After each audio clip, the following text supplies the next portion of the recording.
আজ মালদায় গেছেন রাজ্য পুলিশের ডিজি রাজীব কুমার।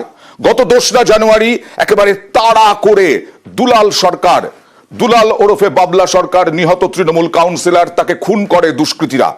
এবং তারপর এখনো পর্যন্ত নরেন্দ্রনাথ তিওয়ারি নামে এক তৃণমূল কংগ্রেসের বহিষ্কৃত তৃণমূল কংগ্রেসের টাউন নেতা, তিনি টাউন সভাপতি, তিনি গ্রেফতার হয়েছিলেন।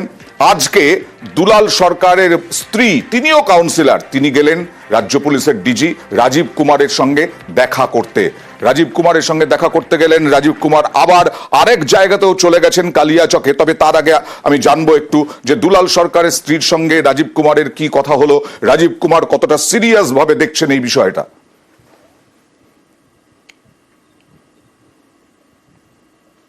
একদমই, দেখো এই যে ঘটনার তদন্ত, এটা কিন্তু রাজ্য পুলিশ আগেই মুখ্যমন্ত্রী নিজেই ডিজিকে নির্দেশ দিয়েছিলেন এটার ব্যাপারে খোঁজ খবর রাখার জন্য, এবং পুলিশের সর্বোচ্চ মহল থেকে প্রতিনিয়ত এই মামলা বা এই খুনের ঘটনার তদন্তের উপর নজর রাখা হচ্ছে।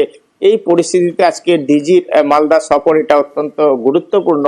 আরো গুরুত্বপূর্ণ যে এই সফরে জেলা পুলিশের শীর্ষ কর্তাদের সঙ্গে বৈঠকের পাশাপাশি নিহত তৃণমূল নেতা দুলাল সরকারের স্ত্রী, যিনি ইংরেজবাজারেরও কাউন্সিলর, চৈতালি ঘোষ সরকার, তার কাছে তিনি আসেন আজকে পুলিশ সুপারের অফিসে।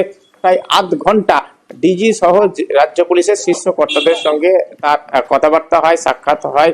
এবং যদিও মানে আলোচনা সেরে বেরিয়ে যাওয়ার সময় সংবাদ মাধ্যমের প্রশ্নে কিন্তু তিনি কোনো প্রকাশ্যে মন্তব্য করতে চাননি।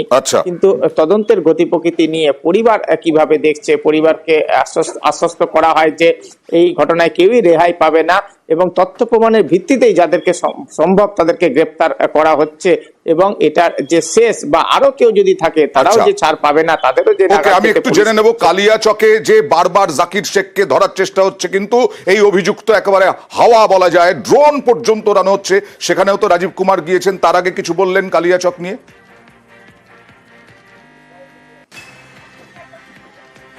দেখো, কালিয়াচক নিয়ে তিনি কোনো মন্তব্য করতে চাননি প্রকাশ্যে ক্যামেরার সামনে, কিন্তু তিনি যেটা আমরা জানতে পেরেছি, পুলিশকে কিন্তু বলেছেন যে যতটা সম্ভব গুরুত্ব দিয়ে করতে হবে এবং সব ধরনের টেকনোলজির ব্যবহার করতে হবে। এই টেকনোলজির মধ্যে কিন্তু আমরা দেখছি গত কয়েকদিন ধরেই ড্রোন উড়িয়ে বিভিন্ন এলাকায় তল্লাশি চলছে, এবং নিজেই তারপরে কালিয়াচকে পৌঁছে গেছেন এই মুহূর্তে ডিজি, এবং সেখানেও কিন্তু যে এই মামলার গতি প্রকৃতি কি অবস্থায় রয়েছে, তদন্তে আরো কিভাবে গতি আনা যায় বা কি করলে নাগাল পাওয়া সম্ভব, এইসব বিষয় দেখা যাবে। মূল অভিযুক্ত ধরা পড়ে কিনা এরপর।